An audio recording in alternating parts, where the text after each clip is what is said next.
NG news, জনগণের power house. আমাদের হাবড়া বস্ত্র ব্যবসায়ী আমরা 300 মেম্বার আছি। আমরা সেই 300 মেম্বার আমাদের একটা হয়, আপনার কি বলে ওটা, ভোটার হয়। সেই ভোট কেন্দ্র আমরা করে 300 ভোটারে ভোট দিয়েছে।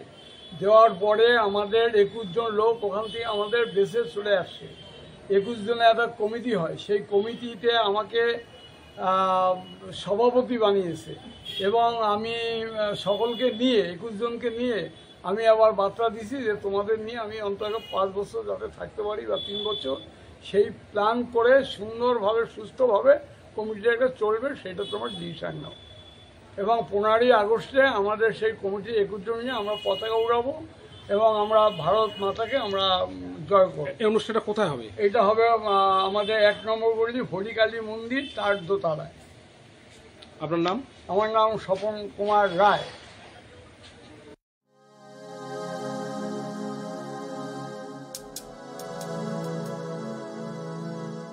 এরকম একটা ফর্ম আসবে, এই যে বিহারে এই ফর্মটা বিহারে ফর্ম ফিল আপ হয়েছে এসআইআর। আপনার কাছে যারা আপনাদের বিএলও আছে তারা আপনার কাছে এরকম একটা ফর্ম আপনাকে দেবে, এই ফর্মটাকে আপনাকে ফিল আপ করে জমা দিতে হবে। অর্থাৎ আপনি কাউকে দায়ী করতে পারবেন না যে আপনার ভোটটা বিএলও কেটে দিচ্ছে, আমি বিএলওর বাড়ি যে ঘেরাও করি, তারে মারধর করি, অনুপ করি, চমুক করি, এটা তো আপনি করতে পারবেন না। বিএলও তো কাটছে না, বিএলও আপনাকে ফর্মটা আপনার বাড়ি পৌঁছে দিয়ে যাচ্ছে। তাকে যদি আপনি বাধা সৃষ্টি করেন যে না আমি এই ফর্ম নেবো না, তুমি আমার বাড়ি থেকে বেরো, ও কিচ্ছু বলবে না। ও গিয়ে একটা কমপ্লেন করবে যে আমি ওই বাড়িটায় ফর্মটা দিতে পারিনি, তাহলে আপনাকে পুলিশ কিন্তু অ্যারেস্ট করবে। এই ভয়াবহ জায়গায় কিন্তু পৌঁছে গেছি আমরা। অথবা এইটা নিয়ে কিন্তু কেউ চিন্তা ভাবনা করছে না। আজকে আমরা কি করছি, মতুয়া সমাজ আমরা কি করছি, আমরা হয়তো কোথাও একটা সম্মেলন করছি, কোথাও একটা মহোৎসব করছি, কোথাও একটা হরিসভা করছি। সেই জায়গায় দাঁড়িয়ে হরিসভা করে আমরা গান করে কীর্তন করে মাতাম দিয়ে খেয়ে দিয়ে আমরা বাড়ি চলে যাচ্ছি। কিন্তু আগামী দিনে আমরা এই কাজটা এখানে করতে পারবো কিনা সেই চিন্তা ভাবনা বা সেই প্রচেষ্টা কারোর ভিতরে দেখা যাচ্ছে না। আমরা 14 তারিখে অর্থাৎ 14ই আগস্ট আমরা একটা প্রতিবাদ, অর্থাৎ আমরা 24শে আগস্ট আমরা নাগরিকত্ব সুরক্ষা র্যালি, অর্থাৎ আমাদের যে নাগরিকত্ব তো আছে, আমাদের তো আমরা তো ভোট দিই, তাহলে এটাকে সুরক্ষা করতে হবে, অর্থাৎ রক্ষা করতে হবে।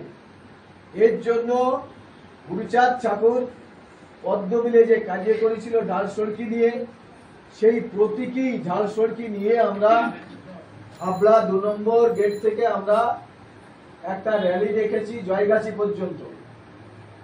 এর উদ্দেশ্য হচ্ছে আমাদের নাগরিকত্ব সুরক্ষা র্যালি। আমরা যদি এটা আন্দোলন করতে পারি বৃহৎ আকারে, তাহলে ওয়াকফ বিল যেমন স্থগিত করা হলো তাদের আন্দোলনের মাধ্যমে, আমার দৃঢ় বিশ্বাস যদি এই আন্দোলনটা বৃহৎ আকারে করতে পারি তাহলে এটাও স্থগিত হবে। অর্থাৎ আপনি 2024 সালে ভোট দিয়েছেন, আপনার অস্তিত্ব আছে। যে মারা গেছে কেটে দিন, যে এখানে থাকে না কেটে দিন, যে বাংলাদেশের নাগরিক ভোট হয়েছে কেটে দিন, কিন্তু যার অস্তিত্ব আছে, যে কেউ ভাড়া বাড়িতে থাকে, কেউ রেল লাইনের পারে থাকে, কেউ রাস্তার পারে থাকে, এদের ভোট, এদের অস্তিত্ব আছে, এই ভোট কাটা যাবে না। নির্বাচন কমিশন দিল্লিতে তাদের সুপ্রিমো চিফ ইলেকশন কমিশনকে জানিয়েছে, সেই চিঠির কপি আমাকে দিয়েছে এবং আমরা আগামী 16 তারিখে আবার যাব। আমরা সেখানে বলতে যাব। এইবার আপনাদের কি হলো, যাদের 2002 সালে যাদের ভোটার তালিকায় নাম আছে তারা এই 11টার যে কোনো একটা হাতের কাছে রাখুন, যাতে তাতে কোনো বানান ভুল না থাকে। এখন আপনারা কেউ আধার কার্ডের সাথে ভোটার কার্ডের সংশোধন করতে গিয়ে সময় নষ্ট করার দরকার নেই, কারণ আধার কার্ডের এই 11টার মধ্যে মান্যতা নেই।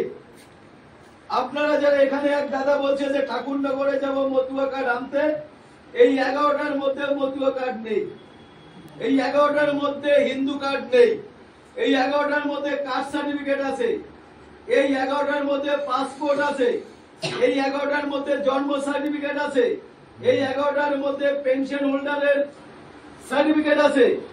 এইগুলো যদি আপনাদের থাকে জোগাড় করে রাখুন, বা জমির দিক সেটা। এবং 1987 সাল, এইটা হচ্ছে মারাত্মক, এটা জেনে নিন। যাদের 2002 সালের ভোটার তালিকায় নাম নেই তাদেরকেও এই ফর্ম ফিল আপ করতে হবে। বলে তাদের কি কি গোছাতে হবে? বলে 2003 সালে যাদের ভোটার তালিকায় নাম আছে, বলে তাদের বাবা এবং মা দুজনের যে কোনো একজনের 2002 সালের ভোটার তালিকায় নাম থাকতে হবে। বুঝা গেল? 1987 সালের 1 জুলাইয়ের পরে যাদের জন্ম, ভালো করে মনে করবেন, 1987 সালের 1 জুলাইয়ের পরে যাদের জন্ম, তাদের বাবা এবং মা দুজনের যে কোনো একজনের ওই 11টা নথির একটা নথি থাকতে হবে 1987 সালের আগে। আজকে মূলত যে নির্বাচন কমিশন 2002 সালের ভোটার তালিকাকে ভিত্তি ধরে যে এসআইআর করার যে সিদ্ধান্ত নিয়েছেন, সেই বিষয়ে আমরা আমাদের মানুষকে সচেতন করবার জন্যে, এবং যে 11টা নথির কথা বলা হয়েছে সেই 11টা নথি কি কি হাতের কাছে গুছিয়ে রাখবেন সেই বিষয়ে সচেতন করবার জন্যে আমরা আজকে সমস্ত মতুয়া গোসাই দলপতিদের আমরা ডেকেছিলাম তপশিলি ফেডারেশন পক্ষ থেকে। ফলে তারা এসেছেন এবং আমরা দাবি রেখেছি যে এসআইআরের যে নিয়ম, সেই নিয়মের সরলীকরণ করে এবং 2014 সালে, 2019 সালে এবং 2024 সালে যে সমস্ত ভোটাররা ভোট দিয়ে কেন্দ্রের সরকার গঠন করেছেন, ফলে অস্তিত্ব আছে এরকম ভোট যাতে ভোটার তালিকা থেকে বাদ না যায়, সেই মর্মে আমরা আগামী 24 অগস্ট আমরা হাবড়াতে একটা মহা র্যালির আমরা আয়োজন করেছি।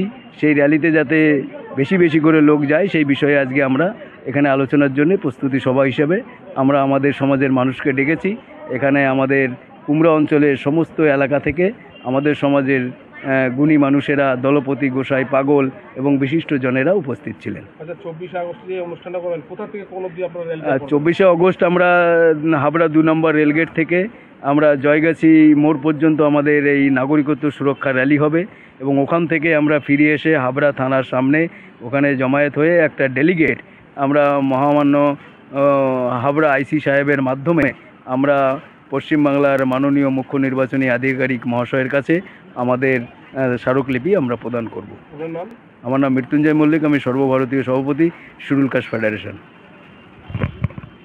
আমরা আজকে নমঃশূদ্র ফেডারেশনের তরফ থেকে আমাদের কাশীপুর সর্বজনীন হরি মন্দিরে আমাদের এখানকার যে দলপতি এবং মতুয়ারা যারা আছেন তাদের সবাইকে নিয়ে এই যে বর্তমানে আমরা যে সংকটের ভিতর পড়ে যাচ্ছি দিন দিন, সাধারণত এই ভোটার তালিকা থেকে আমাদের বাদ দেওয়া হচ্ছে, যাতে আমরা বাদ না যাই, কিভাবে কি করলে আমরা রক্ষা পাবো, সেই থেকে আমরা সবাই আমরা এখানে বসেছি যে কি কাজ করলে আমরা এইটাকে রক্ষা করতে পারবো।